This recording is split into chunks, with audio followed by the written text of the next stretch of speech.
Hello everyone.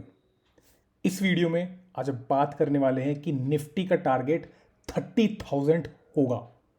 Yes, आप इसको लिख के रख दीजिए कि ये वीडियो मैंने बनाई थी और निफ्टी का टारगेट 30,000 था। इसमें हम ये स्टडी करेंगे कि किस तरीके से हम पास्ट हिस्ट्री से सीख सकते हैं कि निफ्टी ने किस तरीके से चार्ट पैटर्न बनाए हैं और किस तरीके से अपने टारगेट अचीव करवाए हैं। इंडिया एक ग्रोइंग इकोनॉमी है और इंडिया ग्रो करता ही रहेगा जब तक लोगों की इनकम एक $10,000 के रेंज तक नहीं पहुंच जाती, जो कि अभी $2,700 के आसपास है। जब तक वो 10,000 नहीं पहुंच जाती तब तक इंडिया ग्रो करता रहेगा, राइट। तो इस वीडियो को एंड तक देखना और चैनल को सब्सक्राइब नहीं करा है तो चैनल को सब्सक्राइब भी कर देना। हम बहुत इंटरेस्टिंग चीज़ समझने वाले हैं कि निफ्टी का टारगेट 30,000 कैसे आएगा, राइट। तो ये स्टडी हम करते हैं लेट से 2010 के आसपास से, राइट। तो 2010 के आसपास से मैंने कुछ मार्किंग कर रखी है। आप देखिए कि इस टाइम पे निफ्टी ने कंसोलिडेट करा था। निफ्टी ने कंसोलिडेट करा था अराउंड 872 डेज, राइट। उसके बाद ये ऊपर गई थी। तो यहां पर अगर आपको दिखेगा हमारा प्यारा कप विद हैंडल पैटर्न यहां पर फॉर्म हो रहा है।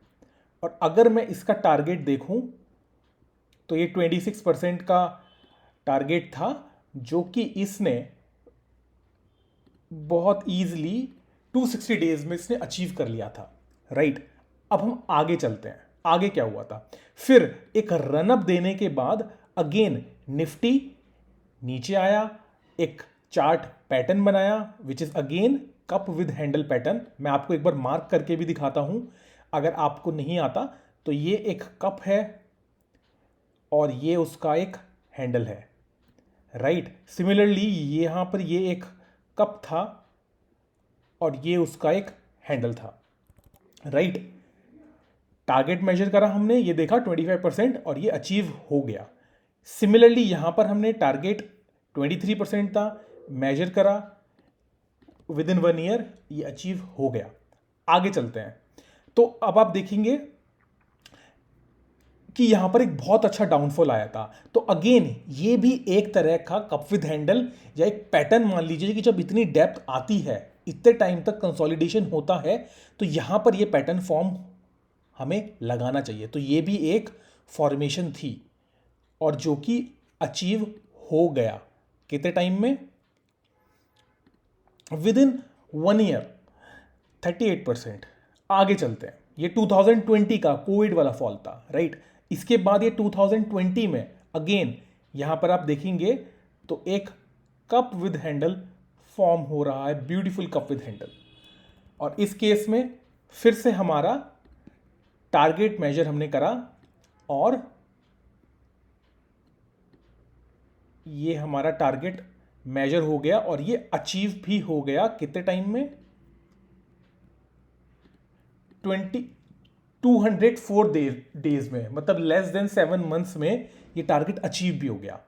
और इंटरेस्टिंगली अब क्या हो रहा है, रैली लेने के बाद ये फिर से नीचे आया है और अपने टॉप से, आप अगर आप नोटिस करेंगे हर एक केस में अपने लास्ट टॉप से इसने कप विद हैंडल बनाया था। लास्ट यहां भी नोटिस करेंगे तो इसने टॉप से अपना कप विद हैंडल बनाया था, राइट।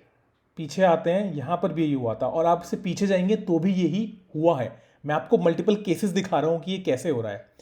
अब इस केस में क्या होगा, इंटरेस्टिंगली ये एक बॉटम बन चुका है। मार्केट यहां पर इस तरीके से मल्टीपल टाइम मूव करती रहेगी, बट हमारा ये बॉटम बन गया है।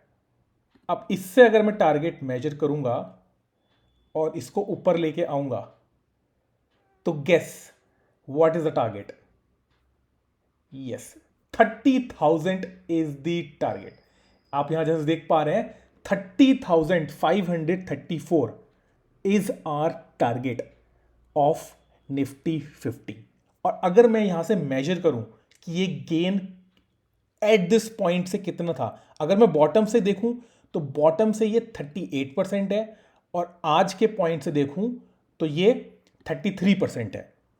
इसको कितना टाइम लगेगा, इसको टाइम आप ऐसे समझ सकते हैं कि जैसे बाकी पैटर्न ने टाइम लिया था। लेट्स मेजर, एक बार मेजर करके देखते हैं कि कितना टाइम लगा था। तो बॉटम बनने के बाद या फिर इस पूरे पूरे इवेंट को कितना टाइम लगा था? इस पूरे इवेंट को टाइम लगा है 1279 डेज। इसको मेजर करते हैं अपने टॉप के बाद से टारगेट अचीव होने तक 1038 डेज।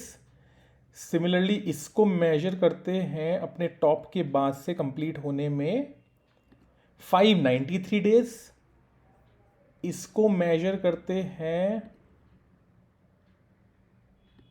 818 days, right. तो अगर आप नोटिस करेंगे कोविड में काफी फास्ट रिकवरी थी। 2022 में 818 डेज में इसने अपना टारगेट अचीव कर लिया था। और पीछे जाते हैं तो 1038 डेज, 1279 डेज। मतलब अगर आप नोटिस करेंगे तो ग्रेजुअली ये डिक्रीज होता जा रहा है जितना टाइम इसको अपना टारगेट अचीव करने में लग रहा है। अब अगर मैं सेम चीज यहां पर मेजर करूं, राइट, तो अगर मैं 500-600 डेज लूं तो ये मई 2026 में अचीव होगा।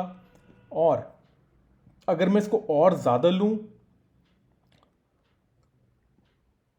अराउंड इसको मैं अगर 1000 लूंगा तो ये और ज्यादा टाइम लेगा, राइट। बट जिस तरीके से ये डिक्रीज हो रहा है, मुझे लग नहीं रहा है कि इसको 1000 डेज लगेंगे। ये अब 2025 चल रहा है, तो आप इसको 2 ईयर्स तक का भी एक मान के चल सकते हैं, राइट। तो अराउंड अगर मैं इसका टाइम लेके चलूं, विच इज नॉट एग्जैक्ट कि इसी टाइम में होगा, बट 2026 के आसपास ये अपना वो टारगेट अचीव कर सकता है, राइट। और अगर मैं इसका टोटल मेजरमेंट जैसे मैंने आपको दिखाया, आज के डेट से 33% ये आता है। 625 डेज में रफली 2 ईयर्स में ये टारगेट अचीव होता हुआ दिख रहा है। तो इस तरीके से 30,000 का टारगेट निफ्टी कर सकता है, कंसिडरिंग हमारी इकोनॉमी जिस तरीके से अच्छा परफॉर्म कर रही है, हमारी लोगों की सैलरी इंक्रीज हो रही है, लगातार कंपनीज के प्रॉफिट इंक्रीज हो रहे हैं, बीच में बहुत सारी चीजें आएंगी, राइट। अगर आप इन चार्ट पैटर्न को आप देखेंगे, जो प्रीवियस चार्ट पैटर्न्स भी हैं, तो ऐसा नहीं हुआ है कि कंटिन्यूस इसने इंक्रीज ही दिखाया है।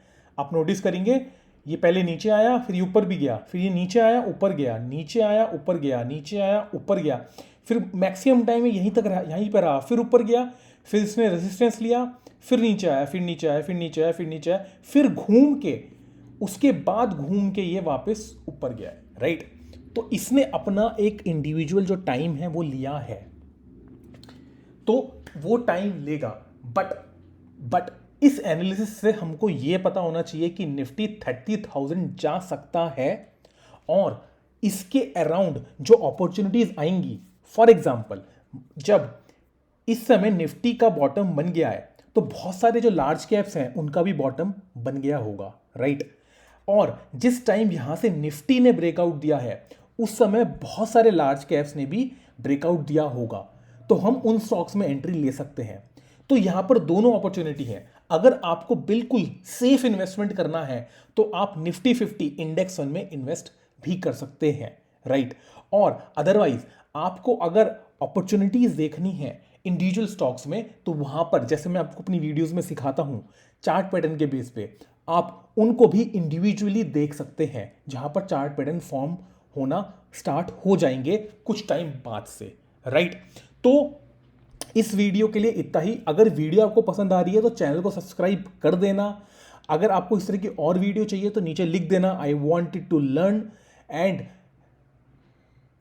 वीडियो को लाइक जरूर कर देना ताकि YouTube इस वीडियो को और से ज़्यादा लोगों को फैलाए और ताकि मैक्सिमम लोगों का हेल्प हो पाए।